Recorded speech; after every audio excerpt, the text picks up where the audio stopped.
In this lesson, we'll build a spoiler for the back of the car. Alright, so the spoiler is pretty straightforward. I'm going to go ahead and start by grabbing some geometry from the trunk, basically where that spoiler is going to come off of. And I'm going to go to a polygon subobject selection and just select some of the polygons basically from halfway over, and just select some of the polygons across here, just across the top. Okay, I'll go to Edit Geometry, Detach. I'm going to detach it as a clone, and we can just go ahead and call this spoiler. And so now I have this geometry to work with. Okay, before I actually create any sort of thickness, I want to create the side that comes down here. So I'm going to go ahead and grab this edge right in here. And let me go ahead and grab this trunk, and I'll just right click and freeze that. And so now I can come in and actually access this guy. Maybe. Make sure I'm in top mode. There we go. And I can go ahead and center that pivot. Okay, so now I want to go into an edge subobject and grab this edge right on the side. And I want to just copy this down and create kind of a base for this, I guess. So go ahead and hold down Shift and pull this down, and then pull it down like this, and just kind of match it up from the side there. Okay, and you want to make sure, obviously, that it's on the kind of the outside. So we'll have to do a few divisions here. Okay, go ahead and hold down Shift again, pull down another section there, and pull that down and over. Okay, and we can begin to scale this a little bit as well. Pull that down and make sure that it's coming out from the car there. And let's do one more. Shift, hold that down, pull it out, and move that back. And we can go ahead and scale this down as well, just so we get something like this.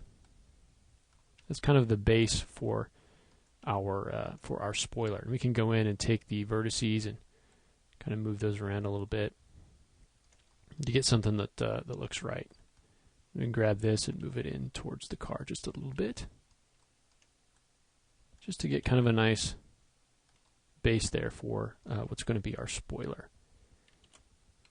Okay, so now at this point we can come in and start to add some thickness to this. Okay, so we could create a shell.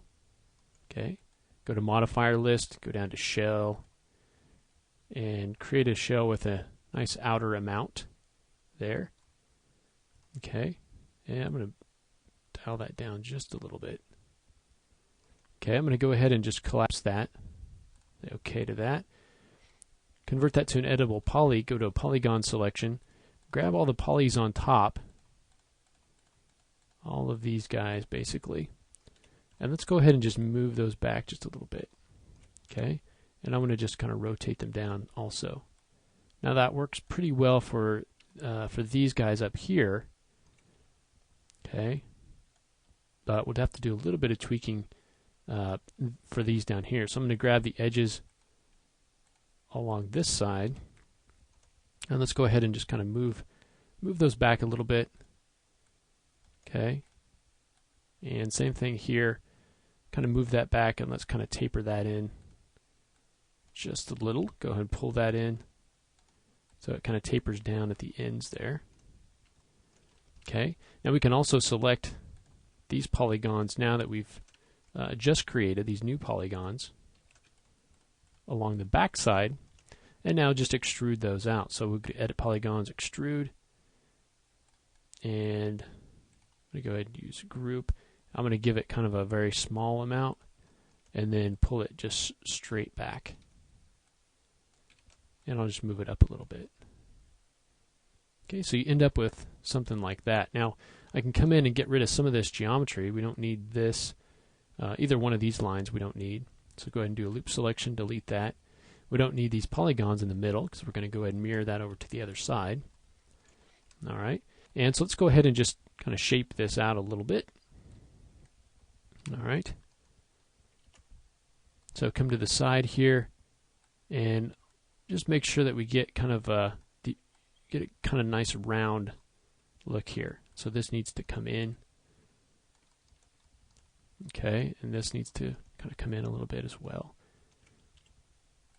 So get a little bit more roundness with that spoiler.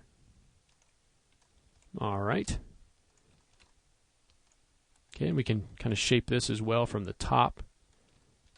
Okay, we can get rid of any kind of geometry that we don't want in there and so forth. Now, one thing that we do want to happen is we want to either cut this or at least give us the illusion that this is cut right here. So let's go ahead and use that technique we used up on the front end. And before I do that, I'm going to add just one extra line right in here just to hold that shape a little bit better. So I'll go ahead and select a ring, go down to connect, and we'll just add one right in the middle. And I'll just kind of pull that out a little. All right. And now, so this is the line where we want to cut this. So I'm going to take this edge and move it over from the top so it's kind of lined up with that. And now we want to cut this straight across. Now, we're not going to actually cut it this time. We're going to use the same technique we used kind of up at the front. Let me go ahead and just move this up real quick. I just want to make this kind of halfway between there. Okay, so let's say we've got this loop right here. Okay, and the next thing that we want to do, just move this over so it's nice and straight. We want to line it up with the cut of the trunk. Okay, and then we'll go down to chamfer, right down here, and we want to increase the number of segments. Okay, and we want to decrease the chamfer amount. So we basically want 4 segments. Okay. So we have 4 segments, and then we'll pull that in, kind of like that. So get that kind of nice and tight in there, and say OK. Now we'll select the inside loop. Grab that loop, and now let's go ahead and extrude that. And we want to change the extrusion amount to something negative. So it kind of pulls it down inside there. And we can change that extrusion base width to something very low. Okay, so dial this down to maybe 0.1, 0.05.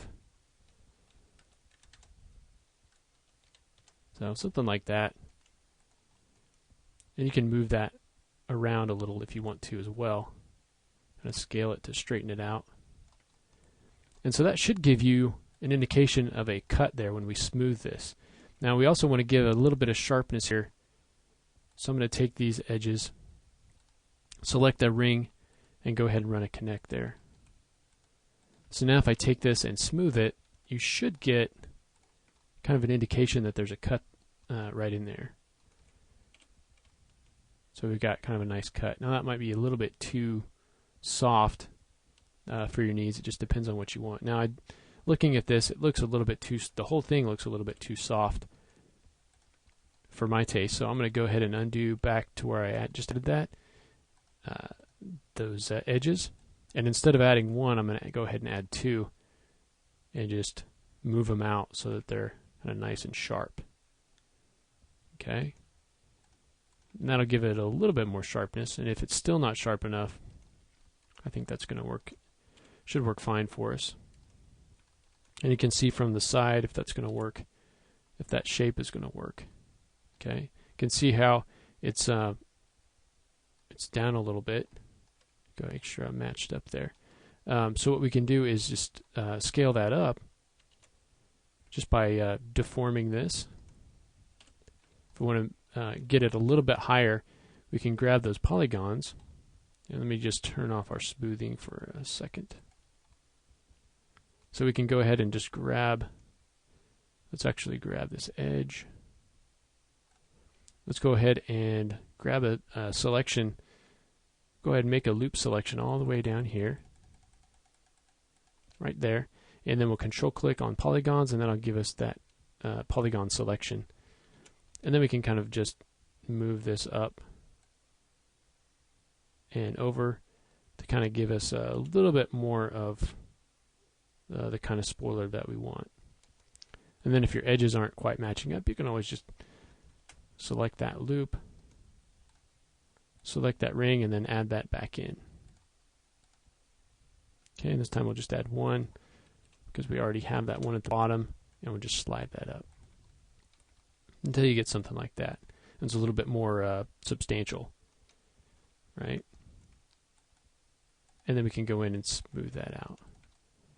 All right, so you get something like that. And you can, if you want to, smooth this out depending on what you want. Now to mirror that over to the other side, instead of using symmetry, let's go ahead and use mirror this time.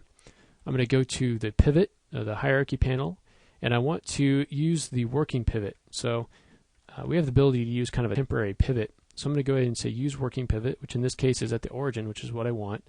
And now using that working pivot, you can see indicate here that it's using WP or working pivot. I'm going to just do a mirror, and I want to copy this on the X with 0 offset, say OK, and that gives me two pieces here. So this piece I'm going to go ahead and now attach. Let me turn off the smoothing here on both of these,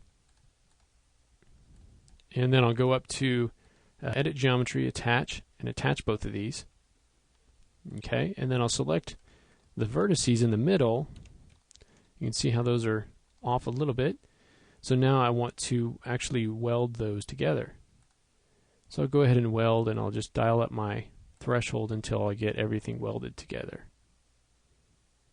Okay, and so that's a different option for kind of mirroring your geometry over. And then I can take this, turn off use working pivot, and I can just center the pivot on that actual piece of geometry there. Okay, and so there is our spoiler, and I can go in and unfreeze all, and now I got the trunk back. And if you wanted to actually attach it to the trunk, you could do that too, and you can also cut this apart if you wanted to have separate pieces there. All right, so that's a quick way to kind of build your spoiler there. So in the next lesson, let's real quickly add the kind of circular emblem that we're going to put on the trunk. So we'll go ahead and do that in the next lesson.